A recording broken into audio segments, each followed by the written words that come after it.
உண்மையாக இருக்கிறவங்க அவங்களுக்கு ஃப்ரெண்ட்ஷிப்பே இருக்காது, நேர்மையாக இருக்கிறவங்களுக்கு ஃப்ரெண்ட்ஷிப் இருக்காது. அப்போ அதே தான் சனி கிரகம். அவர் வந்து உண்மை, நேர்மை, சத்தியம், தர்மம் இதை கடைப்பிடிக்கக்கூடிய ஒரு கிரகம் அவர். அப்போ அவர் நேர்மையாக இருக்கக்கூடிய கிரகமாக இருக்கும் பொழுது அவர் கூட யார் எப்படி அவங்க கூட பயணிக்க முடியும்?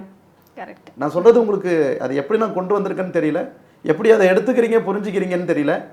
சனி இஸ் ஒன் ஆஃப் பெஸ்ட்டு. நல்ல கிரகம் எடுத்துக்கிட்டால் சனி. நீங்கள் நல்லதை செஞ்சீங்கன்னா உங்களுக்கு நல்லது கொடுப்பார், கெட்டது செஞ்சீங்கன்னா கண்டிப்பாக கெட்டது தான் கொடுப்பார். அந்த அதை உடனே வெளிப்படுத்தக்கூடிய கிரகம் சனீஸ்வரன். அதனால் ஏன் சனியை பற்றி பயப்படணும்?